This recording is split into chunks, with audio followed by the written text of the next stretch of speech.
So got the audio working like it's supposed to this week. Last week it wasn't working properly. All right. So you're here for mock draft.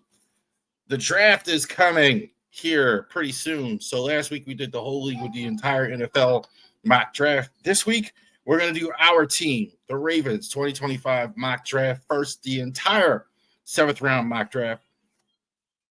Do you want to say with the Ravens, it is possible going forward that we are going to get some compensating picks. They are not in this mock draft because they have not been calculated yet. So the Ravens may have an extra 3rd round pick, extra 4th round pick. This is the formula that EDC and Ozzie Newsome have always used. Okay, so they lose players in free agency on purpose. When you lose more than you gain, you get those extra compensation picks in the 3rd and the 4th round in the draft. They've been doing this for a long time. They haven't been calculated yet. So we will see exactly what the Ravens actually get in free agency as far as the compensated picks. We should know about that in another week or two. So the next mock draft that may be calculated. But I think we're going to learn a lot tonight as far as what the Ravens might do in the mock draft. A lot happened today around the league. So let's take a look at our first Ravens mock draft. Now, we got this one out the way last week. Josh Connolly from Oregon. Big, strong guy. I really think this might be the best left tackle pure in the draft. Absolutely do. I think he's got a lot of upside. You see a lot of these guys that are oohing and ahhing about in the draft that go on the right side, but I see a lot of guard tackle types in this one. Kelvin Banks is a guard tackle. Will Campbell might be a guard tackle. Etc. There's a lot of those guys. This guy is a left tackle, I think.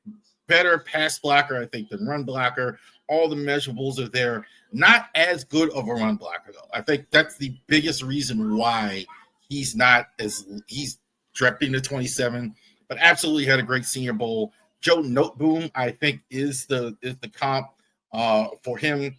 I think he might be a little better version of that as well. May get a chance to start right away. Again, no Ronnie Stanley, possibly going back. A lot of teams interested in Ronnie. Sebastian Castro from Iowa.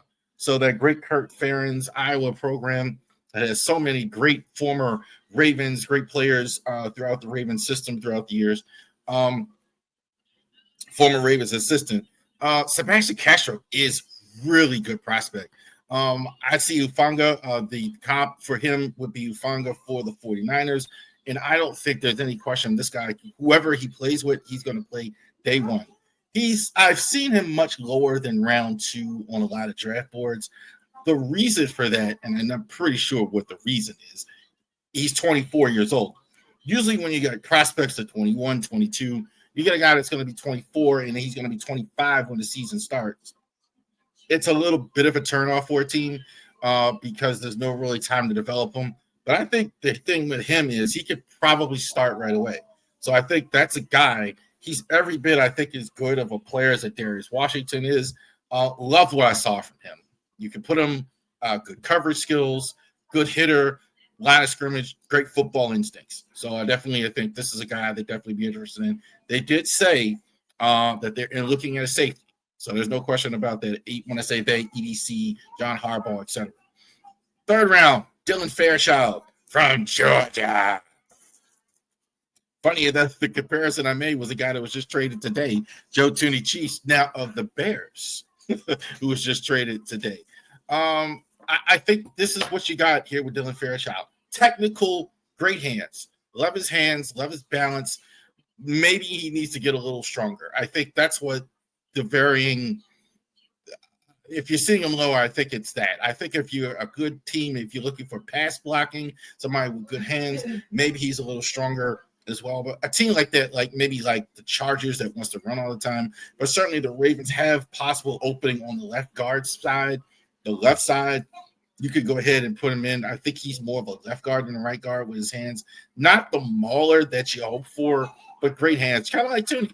I think in certain situations, yeah, you could put him in tackle on the left side. So these two guys, when we talk about Crowley and Fairchild, you could absolutely put them on the left side.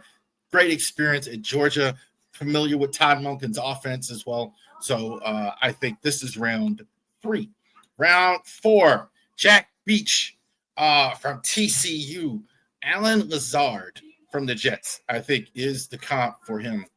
I think this is kind of what the Ravens need here. I think you have Zay Flowers, who is emerging as your number 1 receiver, made the Pro Bowl. But what is he? He's a small, strong, but quick, not very tall, great speed as well. Rashard Bateman, a little bigger, in terms of hands and tough catches. But this guy is a big guy, 6'5". You can catch the balls right down the seams. You can put him in the slot. If you're possibly moving on from Mark Andrews, you're going to need some help in the red zone. He absolutely can fit the bill for that. Not great speed, I don't think, 6'5", but he can make catches in traffic. He can catch it with his hands. He can out-jump defenders and things like that. So I think Beach, is a good choice here in the middle rounds. I think it's absolutely good to take Beach in the 4th round. Another guy in the 4th round. That name is right, Kobe Bryant. Kobe Bryant is his name, cornerback from Kansas. Actually named after, I did look that up, even though it's spelled different, Kobbee, Kobe. He actually was named after one of the greatest Lakers of all time, Kobe Bryant, cornerback from Kansas. Now, he's not on there because he's Kobe Bryant. I'm a big Kobe fan. That's not it. The comparison I made was Mark McMillan of the Chiefs, Mighty Mouse, they used to call him. That's kind of what he is. He's picked in the 4th round. Look, see him on the tape all over the field. Lots of great hands, great ball skills, ability to take it out of the way. I love his instincts in the field. Not real big, not super quick. So I think that's why he's sliding down. I think he's probably, I see a Mark McMillan. He may have to have a whole career in the slot, but I think he's a guy who is going to make a difference there. He's a guy who can take the ball away, go in the opposite direction, have that little bit of Marcus Peters in him. Will he get bowled over maybe by bigger physical guys on the outside one-on-one? Maybe, but I think you may never have to play him there. He can play him in the slot a lot. He can play a little bit outside. So I think Kobe Bryant is an excellent choice. 4th round, similar to Mighty Mouse. Yes, that's a kicker. Ben Sauls from Pittsburgh compares to Brandon McManus, who just signed an extension today. I don't think Tucker's going to be back. Justin Tucker has, as we know, 17 massage therapists accusing him of wrong behavior. That's a lot. The Ravens were very non-committal. The other part of that, now that's out of the way, Tucker wasn't very good last year for the first time ever. He missed a lot of field goals. I never saw Tucker shank field goals until last year. Even when he missed them, I mean, he wasn't always perfect, but just a bad stretch of shanking field goals for a little while there. So I think they're going to be moving on. They're certainly going to at least draft a guy to give him some pressure. I think Sauls, he looks bigger than what his top. I looked at it like, man, he must be 6'2", 6'3". Not quite that big, almost 6 feet tall. Soccer style side kicker, very similar to Brandon McManus of the Broncos. 5th round. Yes, that is right. Kyle McCord from Syracuse.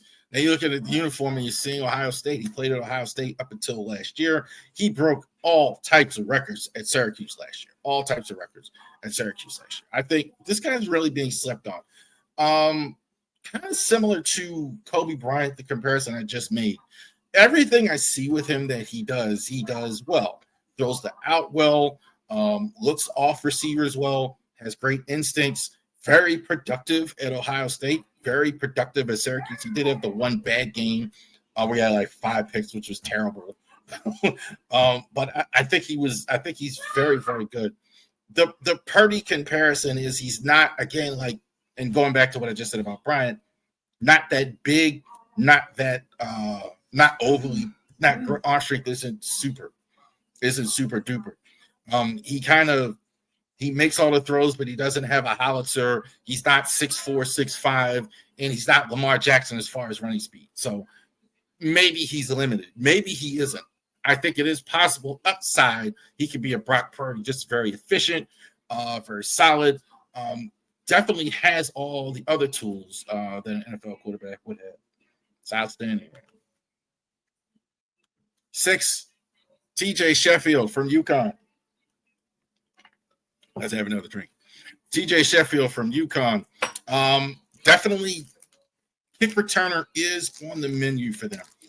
You're not going to see this name a lot in a lot of mock drafts because he's definitely strictly, I think, NFL level at this position. Kick returner. I don't think he plays wide receiver. He might in the late round. I think if you're just looking at him as a wide receiver level of undrafted free agent, he'll get a shot somewhere else. But definitely, if he makes a team, he'll be as a kick returner. I do see similarities to Rashid Salid of the Saints. This is why one of the reasons why I mocked him. The Ravens definitely are looking for that. I definitely think they might go here and take a draft pick on that. Kind of like Salid, not blazing speed, but great vision.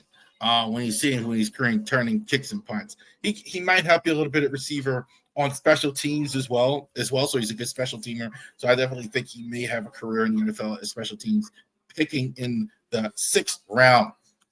Here's another uniform, different than what's on the graphic. Deshaun Parham from Michigan, played at University of Maryland. That's what the graphic, I left that up there. Played at University of Maryland, not this last year. He played at Michigan, went to transfer portal and played there. Pete Warner of the Saints. He misses some tackles. I think that's why he's in the 6th round. I think like he is one of these guys who's got to be coached up. I like him athletically, but discipline he doesn't really have at times. I think he kind of goes away from the play. Other people seem to like him more than I've always liked him, but I think he definitely has this. I mean, when you take a guy this late with his athleticism, that's a good move, I think. Here's a guy with definitely tremendous athleticism. Pete Warner misses some tackles, but he's a great athlete. And I think that's the thing you got to coach up out of him as well. But I think, again, to take it to sleep when you got an athlete like Parham, measurables off the chart for an inside linebacker for him. 7th round. I don't know if I can pronounce his name, Waku from Colorado. I see some like draft stuff like comparison to Aaron Donald. I don't know about that. I kind of got the old school name Brenton Buckley of the Eagles. So Buckley played for the Eagles several years ago when Andy Reid was the coach. Kind of undersized, powerful DN. I think that's more accurate. I don't think he's an Aaron Donald where he's a masher. He's got some great speed. His build is maybe more like that, but that's it. When I see him on the field, this is what he is, like kind of undersized. He can probably do best 4-man line. I think that would be optimal. If he plays on the 3-man line, that's fine. I think you probably got to put him at the end as well. He can bust. He's a pretty good pass rusher for his size. Not actually, it's a better pass rusher than I think he's a run blocker as well for a DN. That's why I don't think he's a nose tackle, but he's a DN. Little undersized, which is why he's back here this far. Not tremendous speed, but good speed as well. So I think it's definitely worth taking in a late 7th round. And the last, Quinn Carroll from Minnesota. Todd Harriman's another former Eagle. I have him. If he plays in the league and has a long career, he's gonna be a guy that can move around the line as a backup. Harriman's kind of was a starter, so I think that's the high end. But I think Harriman's played guard, he played center, he can play. That's kind of what I see with him. McCary almost would be a comp with him. I think that's kind of what you're getting with him. Guy with good versatility, played on the right side, capable of playing on the left side. Played on the left and right. Good versatility here as well. I think definitely can be coached up. So one of 3 I have offensive linemen I have in the mock. There you go. The mock draft for the Ravens here. So definitely we're going to do a couple mock drafts here for this for the NFL draft season that we have. We're going to do a couple of these mock drafts together, but I definitely wanted to go ahead and do the first ones here. We're going to separate them here. Let's do the chop. So the Ravens, this is the team that believes first and foremost in the draft. Every year they're crying about how they're broken at the cap. They don't have any cap space, et cetera, et cetera. They like to get it done in the draft. They like to go ahead and do things in the draft. This is how they move. This is how they operate as well. Absolutely. They want to go ahead and get things done on draft day. So that is the absolute move for the Ravens. They're definitely going to go ahead and do that. Get it done in the draft. There's no question about that. All right.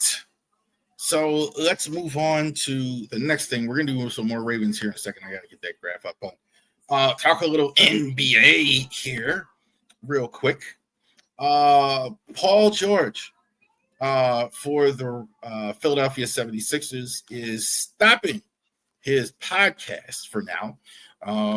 Paul George was going ahead and doing a podcast every week while playing in the NBA for the Philadelphia 76ers.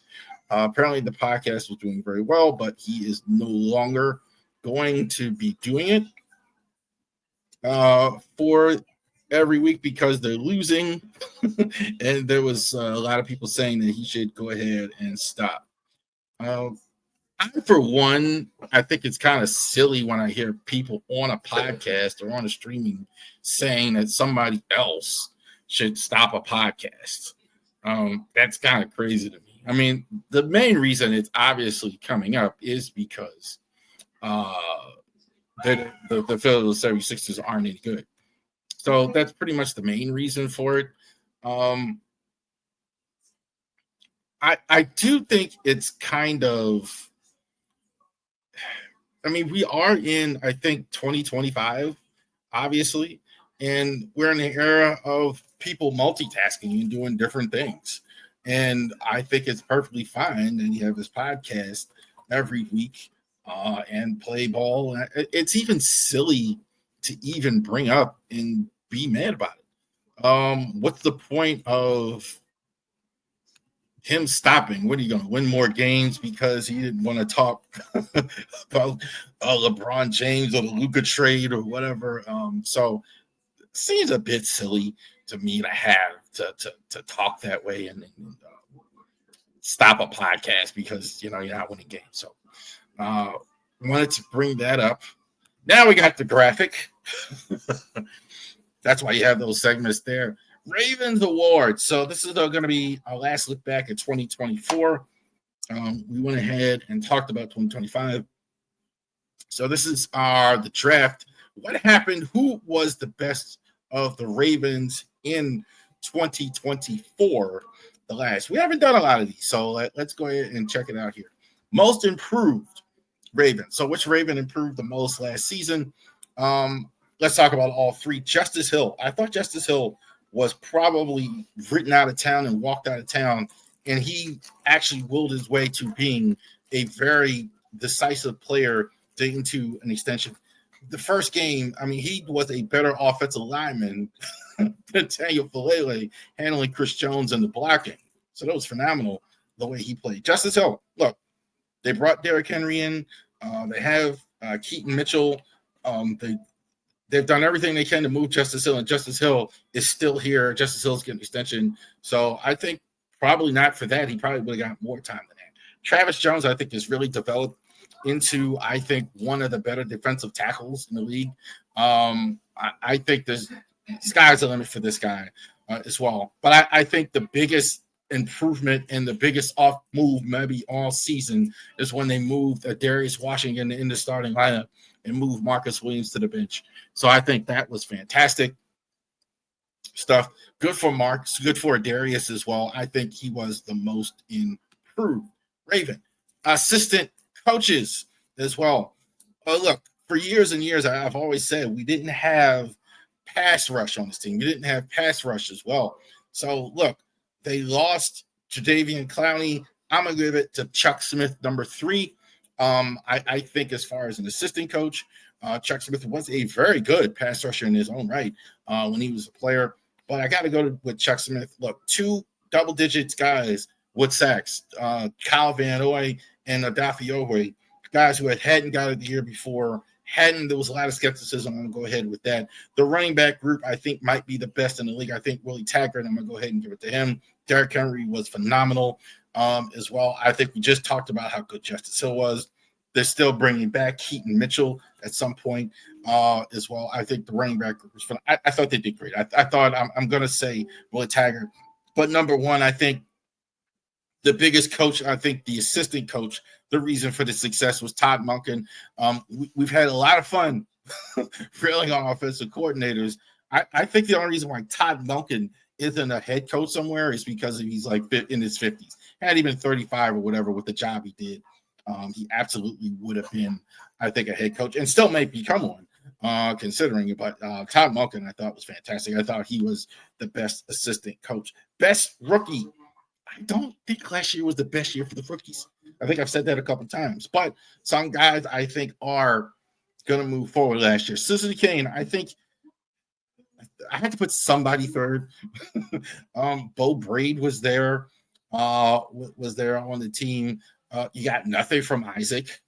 D's Isaac in the third round. You got nothing really from TJ Tampa. He really didn't play. Kane, I think had a full season on special teams. I think he was active for a lot of the games. I think probably this year too, going forward, I think you'll see more of him in the lineup. I thought he was fine when he played too. I didn't get much of an opportunity, but I didn't think when he played safety, he looked fine. The top two were very easy. Obviously, Nate Wiggins, number 2.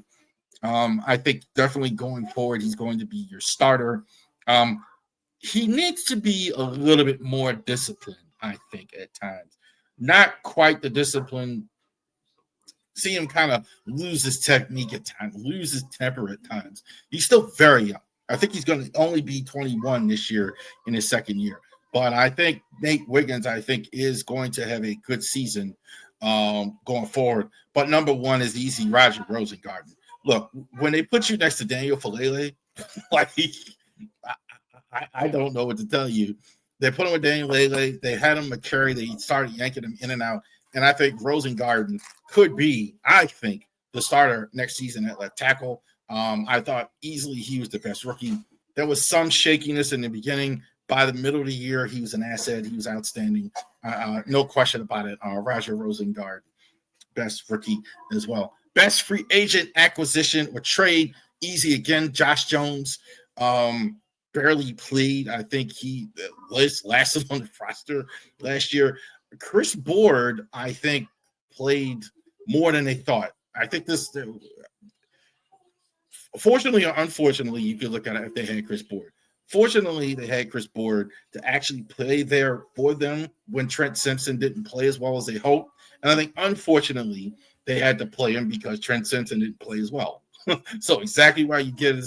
This is an EDC special, getting a guy that can step in and help, and that's exactly what Boyd did. Good on special team, but obviously Derrick Henry was number one. Derrick Henry, this guy's on another level. Everything we saw, $9 million. That seems like a low number for what Derrick Henry brought to the team. The only negative is I think they didn't give him the ball enough.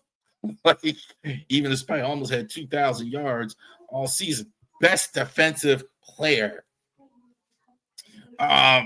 This was hard. I think the defense was really good in a lot of spots. I thought not having Roquan Smith on here was not easy to do.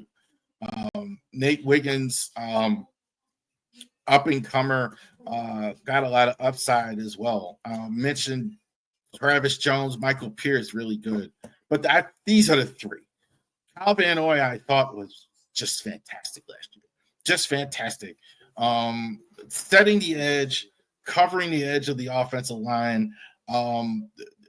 Guys didn't run outside of him. Not only did he do that, he went ahead and stopped pass rush. He got 10.5. Kyle Van Noy was fantastic. I think the record and the success they had without Kyle, with re-signing Kyle Van Noy was huge. So I definitely have him at number 3.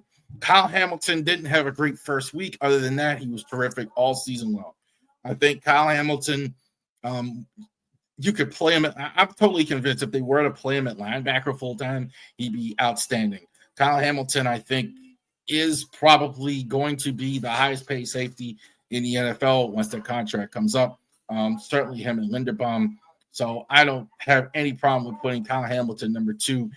He's probably your best player going forward. He wasn't better last year than Marlon Humphrey, though. Marlon Humphrey, everything was fantastic. He had like 6 tackles, 6 interceptions, all over the field, showed great leadership. And I had Marlon on the hot seat. Marlon had a lot of pressure on him last year. Marlon, it was a difficult season for him, difficult time the season before. Battled a lot of injuries. Marlon was terrific. So I definitely have Marlon number 1. Most valuable Raven. I almost picked Marlon for that, but I had him 3rd. I thought Marlon, was just great on defense last year. Just great on defense. Great player on defense. On the defense, I thought that was outstanding in a lot of ways. Derrick Henry and Lamar, it was very close. I almost put them both. You gotta say Lamar Jackson, right? Like you gotta say Lamar Jackson. I think Lamar, is going to be. I think Lamar's pretty much cemented himself in the Hall of Fame last year, and I think Derrick Henry did as well. I think Derrick Henry was his finance, but I'm gonna say Lamar. Lamar is one of one. There's no such thing as a Lamar Jackson anywhere else in the league. So Lamar, most valuable Raven. There you go.